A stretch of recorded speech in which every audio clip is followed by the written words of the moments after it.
Today, February 18, 2025, is the 95th anniversary of the discovery of Pluto. And that was at Lowell Observatory in Flagstaff, Arizona.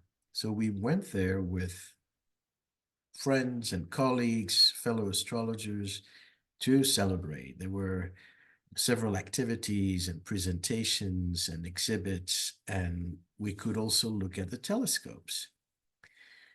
Now, we couldn't see Pluto in the telescopes, unfortunately, but we did look at Mars, and it's, retrograde now, so it's closer to the Earth. It was really quite significantly big. But most importantly, the synchronicity is that as we were looking at Mars at 17 degrees Cancer, that's exactly the position where Pluto was discovered in 1930. It was at 17 Cancer. So we didn't look at Pluto, but we looked at where Pluto was 95 years ago. How cool is that? We also looked at Jupiter, which was beautiful, with all the stripes and the moons. And lo and behold, this was also the return of Jupiter. So when Pluto was discovered, Jupiter was in Gemini.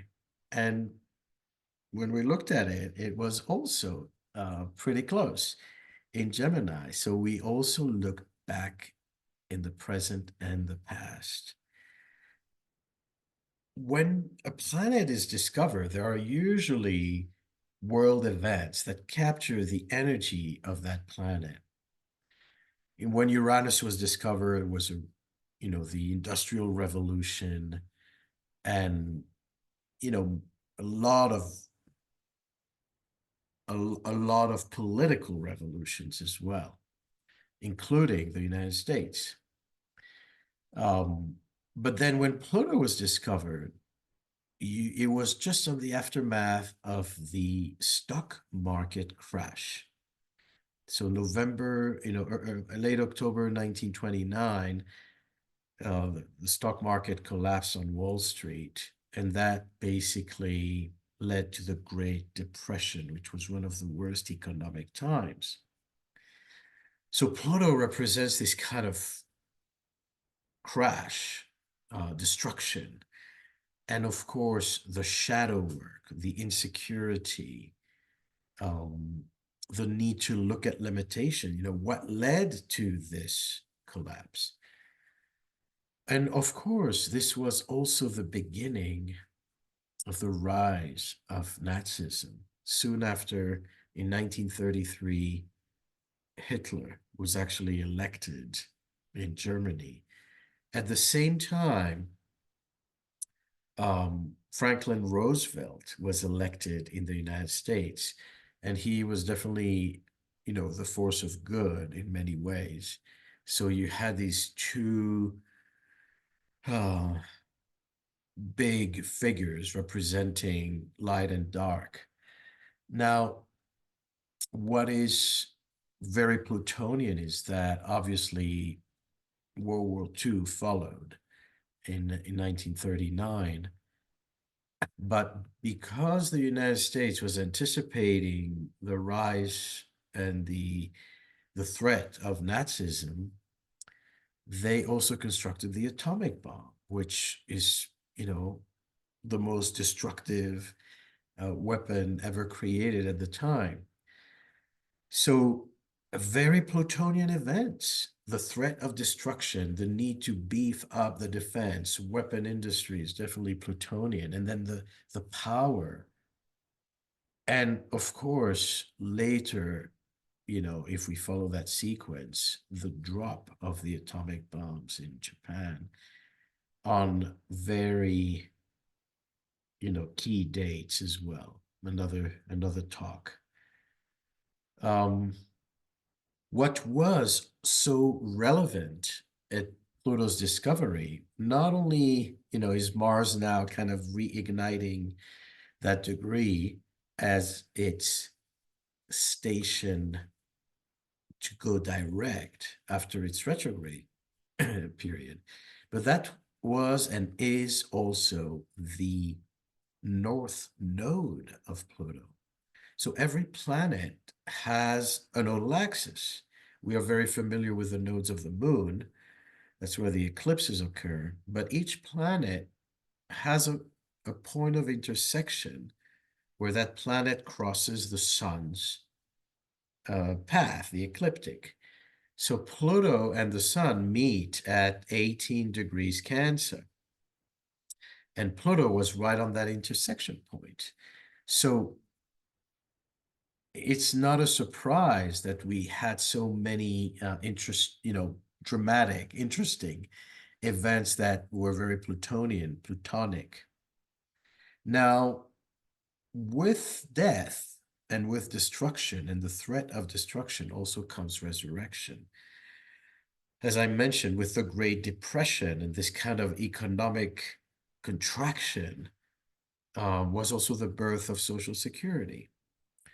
With, World War II and the intense destruction and the threat of, such evil, was the birth of the United Nations and the birth also of the State of Israel, which was a response to the, 6 million Jews exterminated.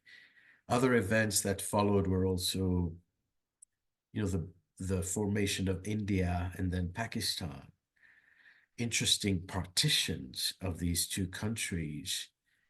Um, another talk, another day. But what's important for me to highlight is this kind of destruction and resurrection sequence with Pluto. Other things that occurred during that time in the aftermath of Pluto's discovery was actually the inauguration of the Empire State Building in New York, 1931. So we know that power and empires have a Plutonian reference with wealth and influence and choice. So that symbol of strength, especially at the time of Great Depression, was very symbolic. It was also the time where the game, the monopoly, was conceptualized and released. So money and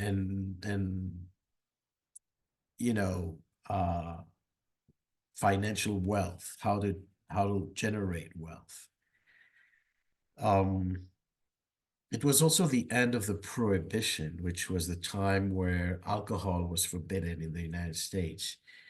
And that led to a lot of shadow indeed, because everybody was trading, counterfeit alcohol, and it led to a whole black market. And so that's very Plutonian. And so as Pluto is discovered 3-4 years later, the the prohibition stops. So kind of the time to emerge from the shadows. Now, another amazing synchronicity, the sequence of events around the discovery of Pluto. There was a fellow named Percival Lowell who founded the observatory in Flagstaff. Had the calculations and the anticipation that there would be a new planet discovered. And so he spent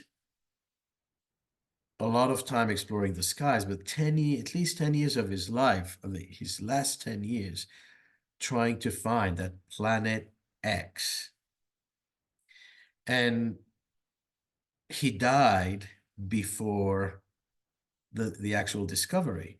But interestingly, he did take a photo of Pluto, not knowing yet in 1915 that would be what he was looking for. But if we know some astrology, this is when astrologers can help astronomers. If we know some astrology and we look at Percival's chart, we could have told him, Pluto's right on your ascendant. You don't need to look that far. So that is so uncanny that this guy is obsessed with Pluto, not knowing yet it's going to be Pluto, but it happens to be right on his ascendant. And when it is discovered, after he already passed, so he passed in the early 20s or in 1916, and Pluto's discovered in 1930, the nodes, the lunar nodes, were conjunct his natal Pluto when that discovery happened. And that tells us that basically our charts keep working posthumously. So even after we're dead, there are still transits that can reflect, what we're going through. So somewhere, Percival was happy about that discovery. This other synchronicity is how Pluto was named. So it was this distant object, in the far reaches of the solar system, tiny and mighty and very distant. Now, when you find a new body, you usually have a serial number to refer to it. So they were looking for a name, and this young girl from England was fascinated with astronomy, just 11 years old, and she sent a telegram suggesting that this new planet could be named Pluto because of the mythology of the underworld and how far away the planet is, and it's in the dark. And the astronomers really liked that because not only the mythology fitted, but the the initials PL, Pluto, um, represented Percival Lowell's own initials, who was spearheading this search for the new planet. The actual person who discovered Pluto was Clive Trumbo, if I'm pronouncing that correctly. So he continued Percival's work and was an Aquarian himself. Um, but yeah, that girl, suggests this name, and lo and behold, they're all for it. They vote for it. And the other names that they were contemplating was Persephone and Minerva. So that's also something to think about as far as the names that didn't make it. And of course, usually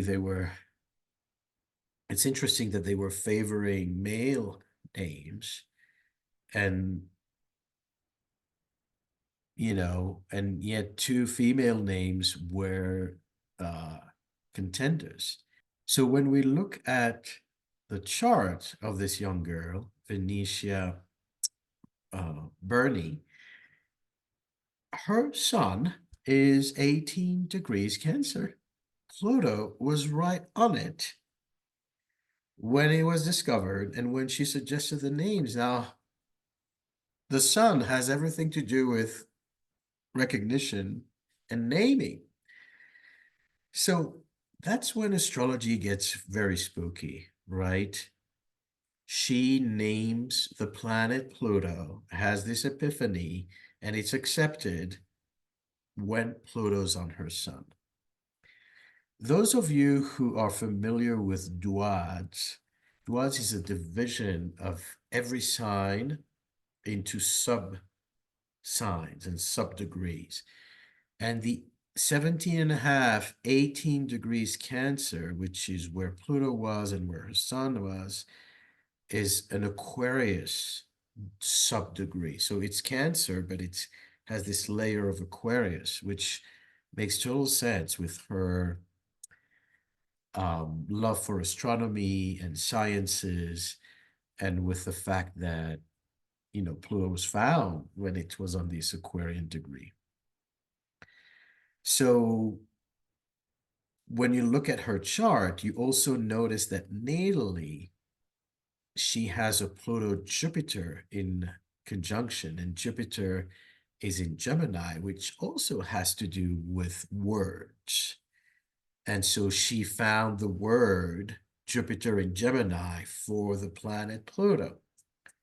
Can't make this up, but we can definitely correlate. So we celebrate Pluto today. A few other little anecdotes. I mentioned how important Pluto was during its discovery on its north node and how many Plutonian events followed. The time that Pluto was on its south node was in Capricorn around the degrees 2022, and that was in the year 2020, which was also a very dramatic Plutonian year, with a lot of destruction and a lot of reforms and the threat of annihilation. The pandemic that killed many people, kept people at home, and then led to these protests and awareness of the abuse of power on so many different levels. The abuse of police power, the racism, the toppling of statues, all that, symbols of Capricornian symbols occurred when Pluto was on its own nodes. So pay attention to planetary nodes as well. Another piece to the puzzle was when Pluto was demoted, transformed from the ninth planet to a dwarf planet. And this happened in the early 2000s, spearheaded by an astronomer called Mike Brown, who at the time, along with his colleagues, discovered a whole new collection of bodies that were just around Pluto and beyond, in what was then referred to as the Kuiper Belt. So they kept discovering these bodies, smaller bodies, and by the hundreds, up to 2,000. And so if these bodies were like Pluto, it put the existence of Pluto into question. Are there going to be 2,000 more planets? If so. And therefore, they had to debate this. And the turning point was when they discovered the planet Eris. Eris was they believed was larger than Pluto. And so that was the deal breaker for Pluto, because if there's a planet that is, in that range, and there are so many of them, and they are in the size of Pluto, this creates a whole new understanding of this area of the solar system and astronomy. And so they had to create this subcategory, which is referred to as the Kuiper Belt objects, referred to as the trans-Neptunian objects, and including the dwarf planets. So there was a vote on August 26, 2006, to demote Pluto and to create these new categories of dwarf planet, which is very controversial as far as the definition goes. But it makes sense that you had to kind of redefine what was being based on what was being discovered. But when you look at the chart of Mike Brown, who was behind these discoveries and behind the movement to demote Pluto, look at all his mutable signs, mutable cross, and Pluto is right there, between Uranus and Mars, opposing Saturn and square his sun quite tightly. So you see that his chart kind of captures this Plutonian energy in internal contentious energy with Pluto. And Saturn opposing Pluto is kind of, castrating energy. And so that's very graphic as well. But as I mentioned, the turning point was when they discovered Eris. And look where Eris was,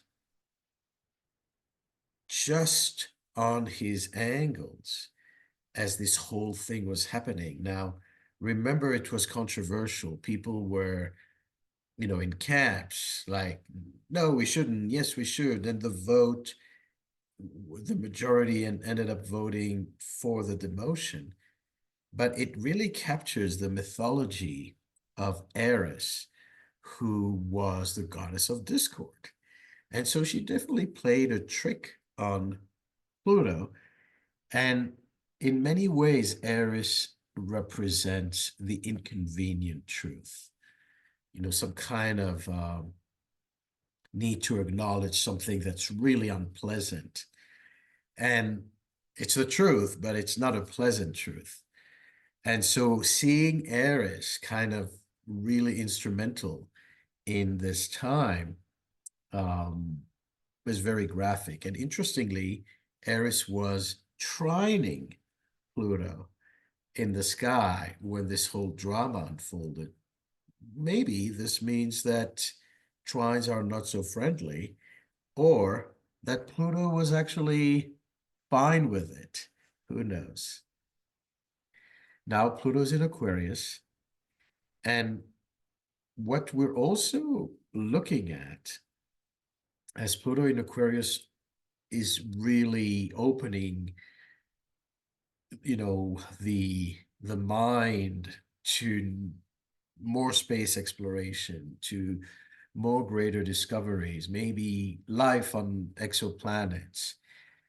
Another synchronicity is that Pluto was discovered with Chiron in Taurus on the lunar north node. And Uranus was also discovered with Chiron in Taurus on the lunar north node. And Chiron was discovered with Chiron at the same degree of Taurus. Not on the nodes, but same degree. So Chiron is soon moving into Taurus. Why is Chiron in Taurus bringing new discoveries of planets?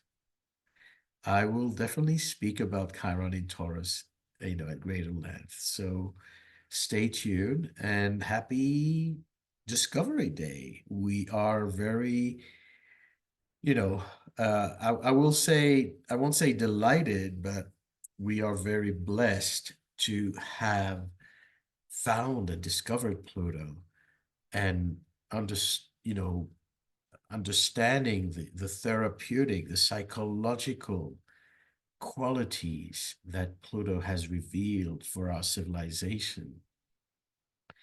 Obviously, I would say to a great extent, this has greatly served the development of evolutionary astrology as well. The shadow work and the soul work. Many blessings.